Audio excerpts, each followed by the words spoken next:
এয়া আছিল উইনাৰ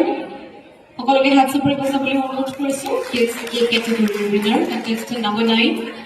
আমি ইয়াৰ লগে লগে এইবাৰ আগবাঢ়িব বিচাৰিছো কিডছ বি কেটেগৰীৰ মই ঘোষণা কৰিব বিচাৰিছো ৰিজাল্টসমূহ কিডছ